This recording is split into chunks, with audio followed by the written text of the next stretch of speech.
안녕하십니까. 6월 15일 토요일 신명기 33장 1절에서 12절 말씀입니다. 하나님의 사람 모세가 죽기 전에 이스라엘 자손을 위하여 축복함이 이러하니라. 그가 일렀으되 여호와께서 시내산에서 오시고 세일산에서 일어나시고 바란산에서 비추시고 1만 성도 가운데 강림하셨고 그의 오른손에는 그들을 위해 번쩍이는 불이 있도다. 여호와께서 백성을 사랑하시나니 모든 성도가 그의 수중에 있으며 주의 발 아래 앉아서 주의 말씀을 받는도다. 모세가 우리에게 율법을 명령하였으니 곧 야곱의 총회의 기업이로다. 여수론에 왕이 있었으니 곧 백성의 수령이 모이고 이스라엘 모든 지파가 함께한 때로다. 르우벤은 죽지 아니하고 살기를 원하며 그 사람 수가 적지 않기를 원하나이다. 유다에 대한 축복은 이러하니라. 일렀으되 여호와여 유다의 음성을 들으시고 그의 백성에게로 인도하시오며 그의 손으로 자기를 위하여 싸우게 하시고 주께서 도우사 그가 그 대적을 치게 하시기를 원하나이다. 레위에 대하여는 일렀으되 주의 둔민과 우림이 주의 경건한 자에게 있도다. 주께서 그를 마사에서 시험하시고 무리바 물가에서 그와 다투셨도다.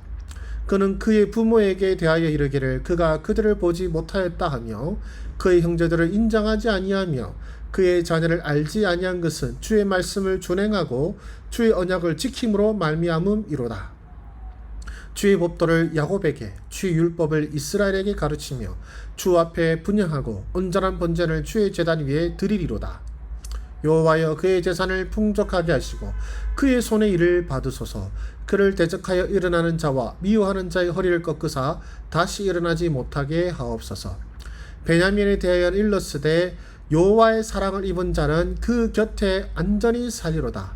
여호와께서 그를 날이 마치도록 보호하시고 그를 자기 어깨 사이에 있게 하시리로다. 아멘. 네, 말씀 우리 묵상하기 앞서서 조금 해설이 필요할 것 같아서 말씀 해설 들어가도록 하겠습니다. 이제 모세의 축복은요, 각 지파별로 이제 축복의 말씀을 주고 있는데요. 오늘은 이제 르우벤 지파, 그다음에 유다 지파, 레위 지파와 베냐민 지파에 대한 축복의 말씀입니다. 먼저 르우벤 지파를 보면은요, 르우벤은 죽지 아니하고 살기를 원하며 그 사람 수가 적지 않기를 원하나이다라고 합니다. 이제 모세는요, 이제 그 축복하는 가운데에 이제 열왕기하 10장에 나오는데요. 이제 그때가 한 11세기 경일 겁니다. 주전 11세기 경일 것인데 르우벤이 이제 암몬 족속의 침략을 받아서 이제 그 수가 격감이 되거든요. 이제 그때를 바라보면서 르우벤 족속이 사라지지 않기를 바라는 예언의 말씀인 것 같습니다.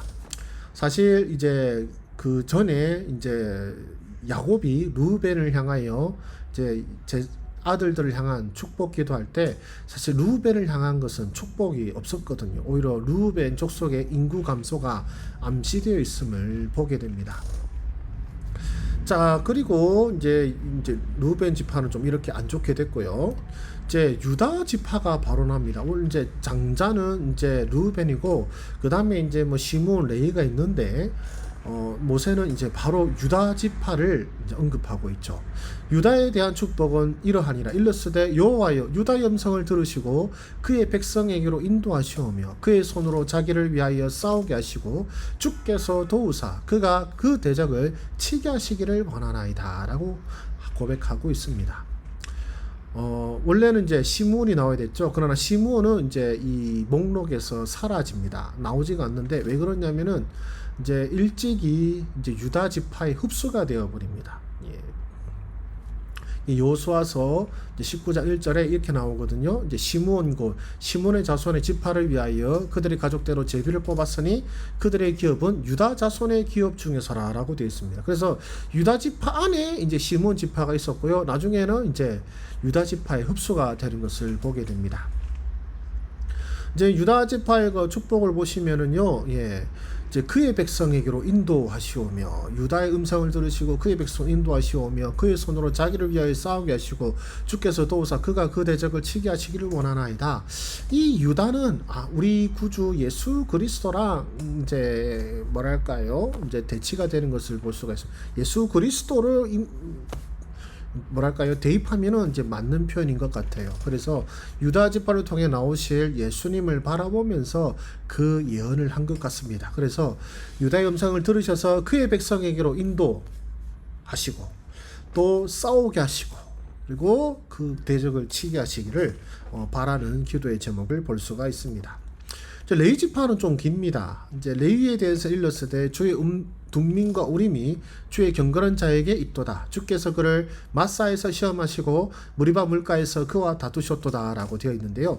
우림과 둠민은요 대제사장이 하나님의 뜻을 구할 때 사용하던 것입니다. 그게 어떻게 생겼는지 아무도 모릅니다. 요즘 이제 포로기 시절 이전에는 그런 그 우림과 둠민이 있었는데 이제 지금은 그것이 없어서 그게 어떻게 생겼는지 무슨 모양인지 아무도 아는 사람이 없습니다.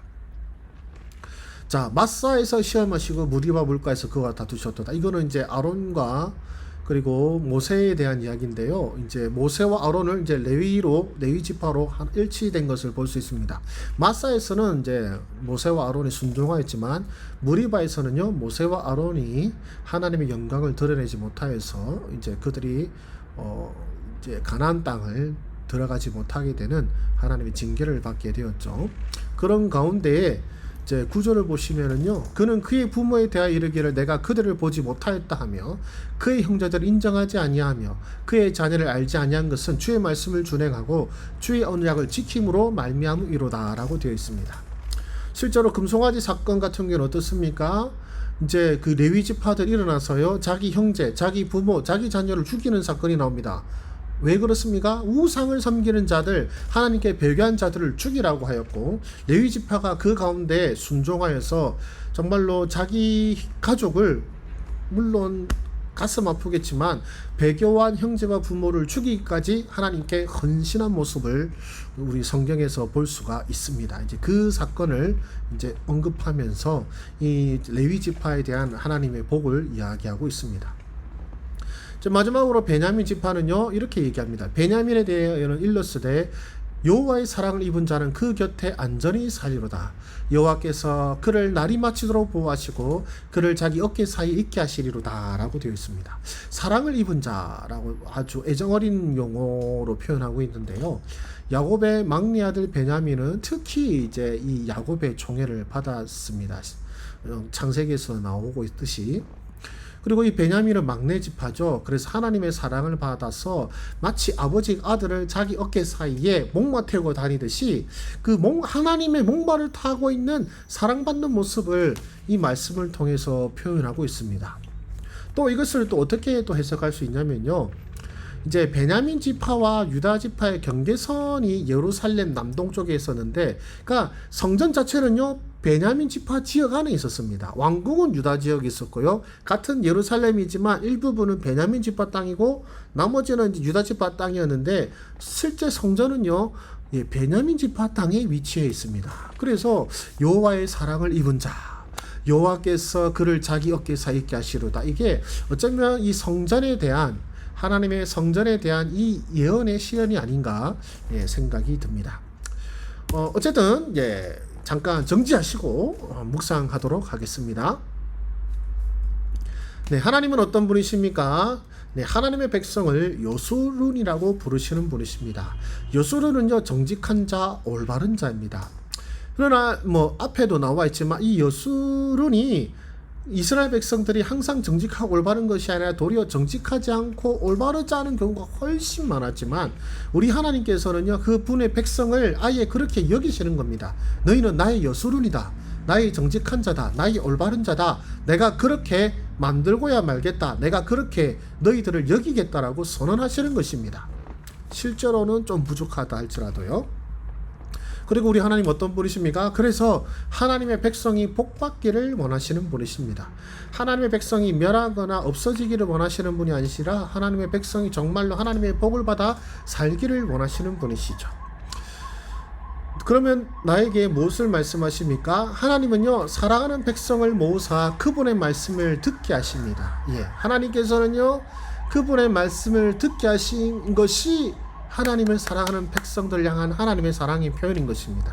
여러분들이 하나님의 말씀을 사모하는 마음이 있고 그 말씀을 듣고자 하는 것이 하나님께서 여러분을 사랑하시는 모습일 수도 있습니다. 그러면 이런 분도 계실 거예요. 나는 이런 거 하나님 말씀 듣기 싫은데요. 뭐 이런 말씀을 하고도 계시는 분도 계시겠지만, 그러나 저는 여러분들께서 이 영상을 보는 것 자체가 하나님의 은혜라고 생각이 들고요. 또 여러분들이 주일에 예배당에 나와서 앉아서 말씀을 듣는 것, 듣게 하시는 것, 어쩌면 잘 듣는 분도 계실 거고 좋은 분들도 계시겠죠. 그러나 여러분들이 그 자리에 있는 것 또한 하나님의 복이 아닌가 저는 생각이 듭니다. 그리고 또 감사한 거는요, 하나님께 순종하는 자들의 과거의 과오를 잊으신다라고 되어 있는데, 이제 레위 지파를 향한 예언의 말씀이 그렇습니다.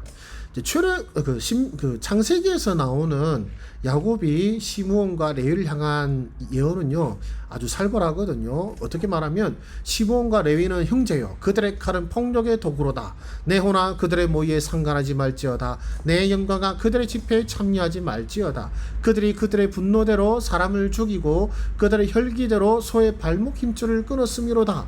그 노여움이 혹독하니 저주를 받을 것이요 분기가 맹렬하니 저주를 받을 것이라. 내가 그들을 야곱 쪽에서 나누며 이스라엘 쪽에서 흩으리로다 라고 예언을 하였거든요. 실제로 시므온은 지파 자체가 사라집니다. 나중에는. 레위는 어떻습니까? 이스라엘 백성들이 우상을 섬길 때 그들 우상을 섬기지 아니하고 도리어 하나님께 헌신된 자는 다 나오라 할 때 그들이 나와서 솔선수범하여 우상을 섬긴 자신의 가족들을 죽이기까지 하였습니다. 하나님께 순종하고 헌신한 것이죠. 하나님은 그들에게 어떻게 갚으셨습니까? 지금 레위 지파를 향한 모세의 축복을 보십시오. 저주가 없습니다. 즉 순종하는 자들의 과거의 과오를 잊으시고 하나님께서는 그들의 악을 기억하지 않으시고 그들의 순종을 기억하사 복을 내려주시는 것이죠. 그러면 어떻게 살아야 되겠습니까? 순종의 길은 늦지 않았습니다. 지금이 좋은 때입니다. 내가 지금까지 잘못 살아왔으니 하나님께서 나에게 복을 안 주실 거야가 아니라, 지금까지 혹시 잘못 살아오셨어도 오늘 이 순간 여러분이 하나님께 순종하기로 결단하고 여러분의 자신을 헌신한다면 그것은 결코 늦지 않습니다. 하나님은 여러분의 거울을 기억하지 않으실 것입니다. 그리고 하나님은 그 백성을 사랑하십니다. 그것을 신뢰하자입니다. 정직하지 않고 올바르지 않는 백성들을 향하여 여수리라고 부르신 그 하나님을 제가 믿고 여러분들을 사랑하심을 믿기에 이렇게 말씀을 선포하고 가르치려고 애쓰고자 합니다. 여러분들을 향한 하나님의 사랑을 확신하고 여러분들을 사랑하실 것을 믿으며 여러분들을 변하실 것을 믿으며 말씀을 전하는 주의 종이 될 것을 다짐하면서 묵상을 마치도록 하겠습니다. 기도하겠습니다. 은혜가 풍성하신 하나님 아버지, 그 백성을 사랑하시고 복주시기를 기뻐하시는 주님, 주여 우리가 하나님의 사랑을 입은 자로 살게 하시니 감사합니다. 그 사랑을 확신하며 그 사랑을 믿는 믿음으로 주님의 기뻐하심을 힘입어 살아가는 우리의 삶 되게 하여 주시옵소서. 예수님의 이름으로 기도드립니다. 아멘. 감사합니다. 수고하셨습니다.